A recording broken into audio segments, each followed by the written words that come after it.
Well, hello and good morning to you. I'm glad that you're able to join with me today and spend some time in God's Word and considering the things of the Lord.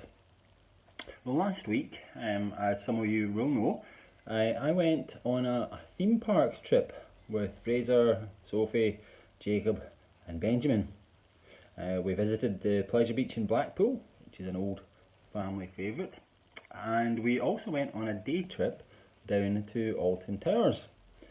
Now, if you've been to Alton Towers before, you will know that it's home to some of the most extreme roller coasters in the UK, if not in the world. Fraser, Sophie and Jacob, they did ride many of them.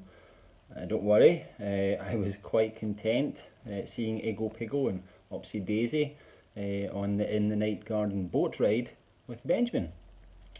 I think that's more my style. But anyhow, in addition to the mega coasters like the Smiler, Oblivion, Rita and Nemesis, Alton Towers have recently built a huge wooden coaster called the Wicker Man. Now the backstory of this ride kind of tracks with the narrative of the film from many years ago. You might remember it stars Edward Woodward and Christopher Lee, and it was set on this remote Scottish island.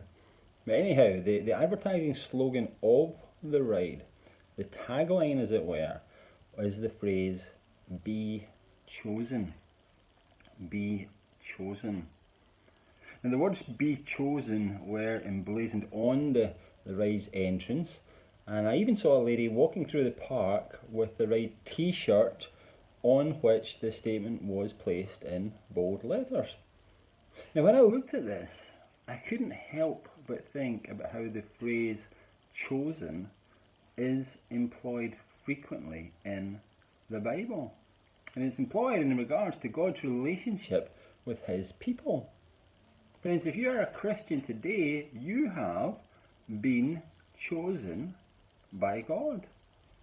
Back in Deuteronomy 14, we hear how the Hebrews are a people holy to the Lord, who the Lord has chosen to be a people for his treasured possession out of all the peoples on the face of the earth.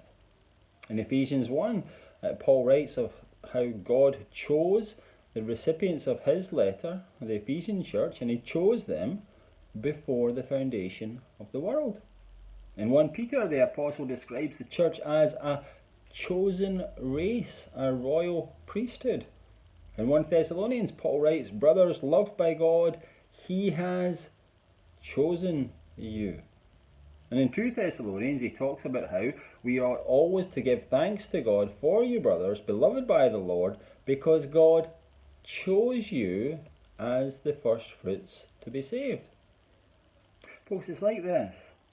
If you are a believer, then through nothing good or meritorious in yourself, based only on God's sovereign will, he has chosen you.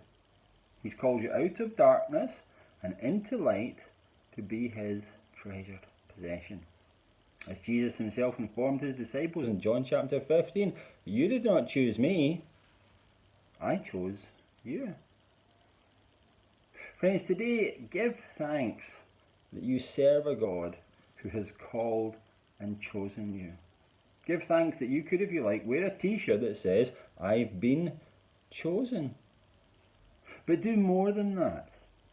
You see, in the verse from 1 Peter, where Peter refers to God's election of the believers, he gives them a prompt as to how we ought to respond to this choosing. Listen to it again.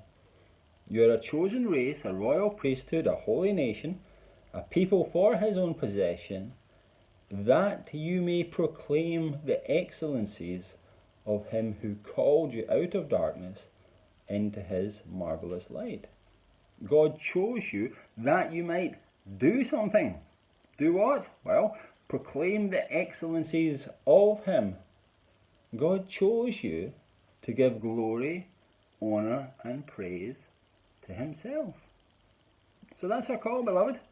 Give God glory today, wherever you are, in whatever circle of circumstance you find yourself in, Go on, as one who is chosen, proclaim his excellencies.